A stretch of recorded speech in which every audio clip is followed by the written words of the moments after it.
Hello, and thanks for tuning into the Boardroom Bites podcast. I'm your host, Shilpi Thapar. Let's begin with our second episode. Today is World Mental Health Day, and so thought of sharing my views on the topic which I love the most to talk on: psychological well-being for professionals. WHO recognized World Mental Health Day on 10th October every year. You know that what is the deadliest war in this world? Which we indulge in with our own thoughts and with our own minds. Psychological health starts with you. If you take care of your mind, you take care of the world. So invest in your psychological health and claim the power back. Psychological health is a topic which has always fascinated me. I always believe that this topic needs to be much talked about in the society. By and large, physical health is still more straightforward and often more tangible than psychological health. But over the course of past decade, there has been increased willingness to recognize psychological health as an essential part of one's well-being. So what is psychological health? It is some of how we think, feel, relate, and exist in our day-to-day lives. Our thoughts, perceptions, emotions, motivations, interpersonal relationships, and behavior are a product of our experiences and the skills we have developed to meet life challenges. Psychological health includes mental, emotional, social, and spiritual dimensions. The other day I was reading an article in ET where it was mentioned that the first and foremost reason for India to lose its psychological mental health is a lack of awareness and sensitivity about the issue. There is a big stigma around people suffering from any kind of psychological health issues. According to the estimate by WHO, World Health Organization, mental illness makes about 15% of total disease conditions around the world. The same estimate also suggests that India has one of the largest population affected from mental illness. As a result, WHO has also labeled India as the world's most depressing country. Moreover, between 1990 to 2017, 1 in 7 people from India have suffered from mental illness. It is no exaggeration to suggest that the country is under mental health epidemic. Also, the COVID-19 pandemic has further accentuated this mental health crisis. It is also important to point out that psychological health is more than the absence of mental illness. You can have poor psychological health without having an illness, and likewise you can have good psychological health with a mental illness. So psychological health is everyone's business. We all have times when we feel down or stressed or frightened. Most of the time those feelings pass, but sometimes they develop into a more serious problem, and that could happen to any one of us. Everyone is different. You may bounce back from a setback while someone else may feel weighed down by it for a long time. Your mental health does not always stay the same. It can change as circumstances change and as you move through different stages of your life. Many people tend to run away from the problems by ignoring them altogether, procrastinating, blaming others for their problems, or giving into short-lived stress coping activities like smoking or drinking. While it helps our mind escape the pressure of the situation, it is not a solution. Unless you start working on your psychological well-being, you cannot expect things to get better. It has to begin from within, and it has to begin now. I love to read on various psychological topics. As a legal professional, I deal with corporate clients from different sectors and value systems. I deal with the directors, CEOs, and top executive team from different backgrounds, beliefs, and behaviors. And I firmly believe it is not so much what you know, but rather how you say, handle, and express it to the clients, for which you as a professional need to develop a sound psychological health and emotional maturity. As a legal professional and advisor working with corporate clients, often in a pressure cooker environment, advising them on various legal high-stake issues day in and day out with stricter deadlines, full accountability and updation, managing office teams and home also is a challenge for me to handle and manage, and often stress me out. But I always explore coping mechanisms to find such challenges. I meet so many bright people during the course of my work who are so stressed out due to work-life balance pressures, unable to manage their emotions, unable to express, and suffers in silence, prone to bad mental health like anxiety and depression at a young age, which if not handled with professional help may destroy their lives. And this is one main reason that I am often too vocal about psychological issues with my office team, family, friends, just to spread a bit of awareness on this global health issue. It's becoming an epidemic. Apart from my legal practice, I am very passionate about studying psychology, especially behavior and forensic, and is working too on gaining a degree in psychology too shortly. I counsel so many young budding professionals day in day out on behavior and career issues. I always stress upon to develop more of an emotional intelligence and maturity than intellectual intelligence, as our emotion plays a very important role in handling both our professional and personal decisions in life. In fact, I believe every single decision we make in life is made through our emotions. I have seen brightest of people who fails in life due to lack of emotional maturity and poor psychological health. So today on this World Mental Health Day, I would like to share some thoughts on psychological well-being for professionals, which is a top priority nowadays. Professionals includes board directors, C-suite executives like CEOs, CFOs, CS, lawyers, chartered accountant, cost accountant, company secretary in practice, doctors. I would like to share my personal mantra for psychological well-being, which I firmly believe in. Know thyself, heal thyself, and celebrate thyself.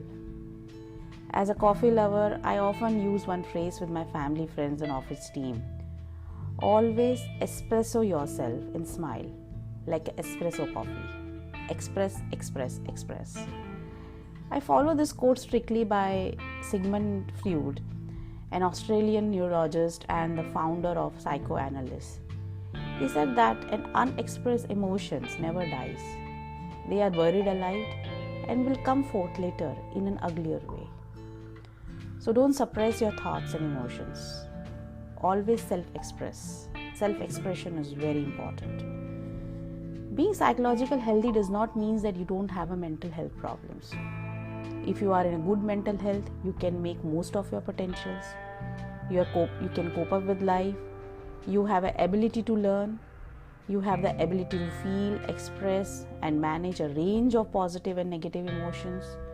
You have the ability to form and maintain good relationship with others. You can play a full part in your family, workplace, community, and among friends. So how can we, especially high-level professionals, can develop a sound psychological health? Supporting psychological health in the workplace is no longer a nice to have, but a necessity now. The importance of discussing psychological health at work should not be underestimated due to following reasons. Psychological health is more than absence of mental illness. You cannot have physical health without psychological health. Human performance and psychological health go hand in hand. Workplace wellness must be a top priority. So how do we recognize the psychological health problems? This is very important to recognize. If we have significant challenges in our home or work life, the chances are that it has an impact on our mental health. Psychological health problems can have a lot of different symptoms and signs. As a rule, you should seek help from professionals if you have difficult feelings that are stopping you from getting on with life, having a big impact on people you live or work with, affecting your mood over several weeks, causing you to have thoughts of suicide. At work, we might notice that we are more tired than usual. We might make uncharacteristic mistakes, find it hard to motivate ourselves, our timekeeping might slip, or we may be short-tempered. We might look or feel very tired and drained. We might find we isolate ourselves, avoid colleagues, or appear distracted. We might procrastinate more, or grind to a halt altogether. Or we might speed up or become chaotic, intruding into other conversations and work, and taking on more work than we can manage. So if things progress, you might see more obvious signs of a mental health problem in a colleague, outburst of anger or emotions, absence from work, or not looking after their appearance as they normally would. You may see signs that have been sleeping less or perhaps drinking more. We may find these earlier signs hard to see in ourselves, and it can help to have colleagues who can help us connect to this to our mental health. So observe your colleagues and help them out if you notice such warning signs in them. I have noticed most C-suite executives like CEOs, CFOs, CS across sectors who complains about longer work hours and erosions of personal boundaries. There is increased work pressure, challenging work, tougher deadlines, and the added insecurity related to the job and income. Women, especially multitasking women, are facing even tougher challenges with the management of the home front and increased demands on their time. They play multiple roles such as child rearing, caretakers of their elderly parents, and many more, along with rising career ladder, which become very much strenuous for them. These are all ingredients for elevated stress and anxiety. Often I have seen very little sympathy for CEO and senior executive team from the management and the board who are stressed and struggling. When you are paid the big bucks and you have all the power needed performance, these are the remarks for them from the board often. They are often being micromanaged by the board, which very quickly damage the trust equation of the board, which I believe is very important for the CEO and executive team in a time of this COVID crisis. So in this white-hot, tense boardroom atmosphere, it can be very difficult to have the presence of mind to factor in an appropriate level of thoughtfulness for the CEO and executive team health and well-being, while simultaneously discharging the board and individual directors' critical oversight responsibilities on behalf of shareholders and stakeholders. Further, poor psychological health issues in employees result in corporate failures due to reduction in productivity and output, increase in error rates, increased amount of accidents, poor decision making, deterioration in planning and control at work, loss of motivation and commitment, staff working increasingly long hours but for diminishing returns, poor timekeeping, labor turnover, particularly expensive for companies at top level of management, tensions and conflict between colleagues, poor relationship with clients, and increase in disciplinary problems. So, some tips I would like to share to maintain a good psychological health by exploring coping mechanisms. Number 1, most important and my personal mantra, talk about your feelings. Talking about your feelings can help you stay in good mental health and deal with times when you feel troubled. And mind it, this is an excellent coping mechanism. Nothing can beat this mechanism. Talking about your feelings isn't a sign of weakness. It's a part of taking charge of your well-being and doing what you can to stay healthy. Those of us raised in homes where free self-expression was not supported may find ourselves overly focused on what others think or feels about us. This is also a major reason why social anxiety, that is social media obsession with views and likes, being largely driven by unmet need to be seen and heard is there now among the youngsters. So always give your kids an opportunity, to be seen and heard at home. Self-expression at home, in the office is very important. Also, there is a 90-second rule of emotions. As psychological events, they last for only 90 seconds. Then they come to an end. Our body wants to return to homeostasis. Few of us has an emotional maturity to allow those emotions to be purely physiological, and most of us bring them to our mental world and start spinning stories and engaging in circular thoughts which bring us back into a feedback loop of emotional addictions, giving birth to irritability, anger, and even years of grudge keeping and resentment. Feel the emotions, let it pass, don't suppress it. Talking can be a way to cope with the problem you have been carrying around in your head for a while. Just being listened to can help you feel supported, and it works both ways. If you open up, it might encourage others to do the same. It is not always easy to describe how you are feeling. If you cannot think of one word, you lots. What does it feel like inside your head? What does it make you feel like doing? You don't need to sit your loved ones down for a big conversation about your well-being. Many people feel more comfortable when this conversation develops naturally, maybe when you are doing something together. If it feels awkward at first time, give it time. Identify someone you feel comfortable with and who will be supportive. You may want to think about what you want to disclose, who to disclose, and a good time and place to disclose and discuss the issues. The second mechanism is keep active. Take a walk, go for a walk, do walk meetings. Indulge in physical activity more daily for keeping your hormones and neurotransmitters happy. Third is eat well. A diet that is good for your physical health is also good for your mental health. It can be hard to keep up a healthy pattern of eating at work. Regular meals, plenty of water are ideal. Try and maintain for meal times at work, bringing food from home or choosing healthy options when buying lunch. Try and get away from a desk to eat. For busy times or times when you are feeling low or stressed, try reducing or giving up caffeine and refined sugar. Make sure there's a ready supply of fruits and vegetables and snacks like nuts and trail mix. That provides ready nutrients.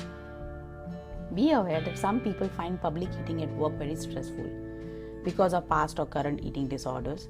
So if someone does not want to come to work dinners or make different food choices in the office, don't pass comment or put pressure to them to join in. Fourth is drink sensibly. We often drink alcohol I've seen that people drink alcohol to change the mood. Some people drink to deal with fear or loneliness, but the effect is only temporary. Most people do not drink at work, but most of us recognize a pattern of drinking more at the weekend or in the evening when work is hard going. So this is just a temporary solution. Fifth is keep in touch. Relationships are key to our mental health. Working in a supporting team is hugely important for our mental health at work. We don't always have a choice about who we work with, and if we don't get on with managers, colleagues or clients, it can create tension. It may be that you need to practice more self-care at this time, but you may also need to address difficulties. Work politics can be a real challenge when we have mental health problems.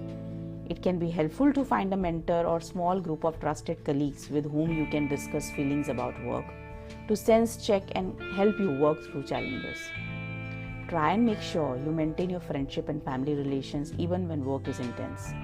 A work-life balance is important, and experts now believe that loneliness may be as bad for our health as smoking and obesity. Sixth is ask for help. None of us are superhuman. We all sometimes get tired or overwhelmed by how we feel or when things do not go to plan.